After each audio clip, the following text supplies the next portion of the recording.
Weston here. Welcome once again to Cartoon Theory. It's been a while since I've done one that relates to VeggieTales, so here goes. Why is Larry Boy and the Fibber Outer Space so re-watchable? I put it up there with Where's God When I'm Scared, Are You My Neighbor, Larry Boy and the Rumor Weed, and The League of Incredible Vegetables, to name a few.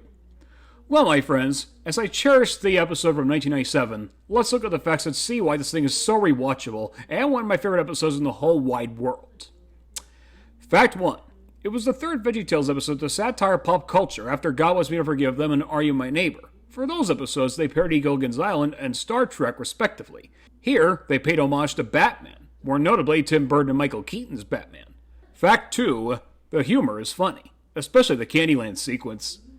Fact 3. By the time they did this episode, the company was growing. They now had a handful of concept artists, modelers, and a few new animators.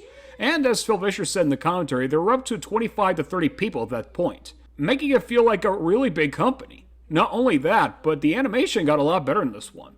If you look at the animation of Where's God When I'm Scared, even though it was animated in CG, it felt more like a hand-drawn 2D cartoon. But here, it's all pure computer animation. I give all the credit to art directors Joseph Pulich and Daniel Lopez Munoz. Needless to say, the company wouldn't have expanded if it hadn't been for Joe and Daniel. On to fact 4. The score got a lot more elaborate. A few more live instruments and possibly an orchestra too.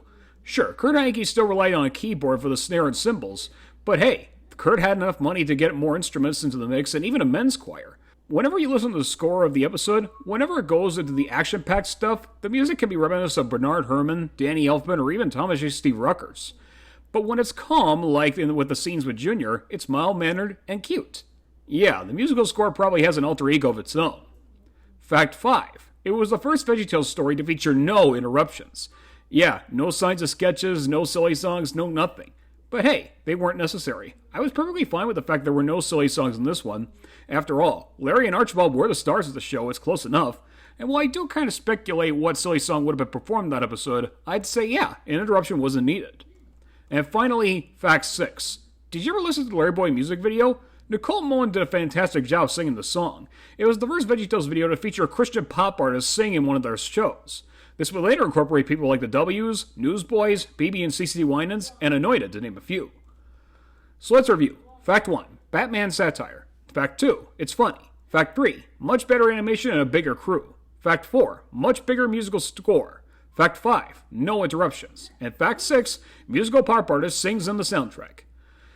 So there you go. This is why I think this episode is so rewatchable. I think this episode is what introduced me to VeggieTales when it was first released in 1997. Truly one of the show's funniest performances in the 1990s. If you haven't seen or heard about this episode yet, check it out. In my opinion, it's an episode you won't soon forget. And for those who have seen it already, let me know in the comments what are your thoughts on Liberty of Outer Space. I'm excited to hear what you guys think. Well, that's all the time I have for today. See you later, everyone.